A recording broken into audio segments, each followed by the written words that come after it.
result of Trump's massive hatred for the journalism and journalists in general, including his administration, such as Steve Bannon, his chief advisor, saying that, or his chief of staff saying that the media should shut their mouth, and constantly they're saying the media is the opposition party when clearly it's the medium for the public to know what the fuck is going on in democracy and is vital to democracy. Without legitimate journalism, a democracy will fail and become a totalitarian state, to one degree or another.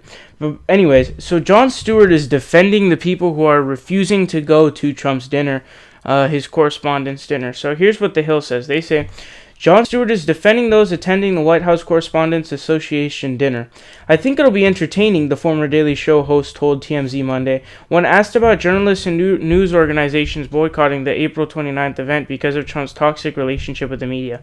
Look, it's still a good cause, Stewart, who headlined the 1997 dinner, said of the celeb-filled affair, which raises money for journalism for students. The scholarships that they provide at the dinner, what they're raising money for, is still a good cause. Stewart, 54. So why do they say 54? Why are they bringing up his age? He says, people got to follow their hearts, got to follow their conscience.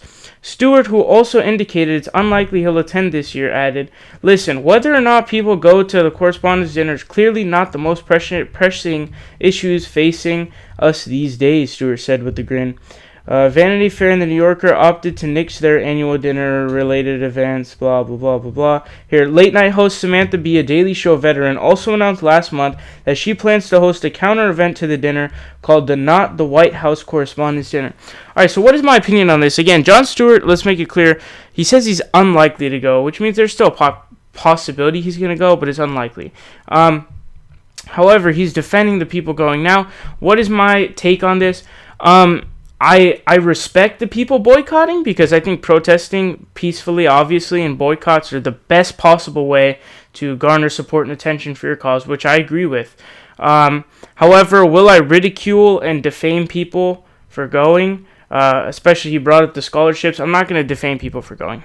However, when it comes to that, like, for example, here's an example I thought about. I remember Stephen Colbert being at the White House Correspondents' Dinner when George Bush was president. And he went on stage and absolutely dismantled and destroyed Bush. So had he not gone there probably would have been some suck-up prick who wouldn't have done the same job. So am I against people going? No, but I totally respect boycotting and refusing to go as protest. I think that's great. It's perfect. It's awesome.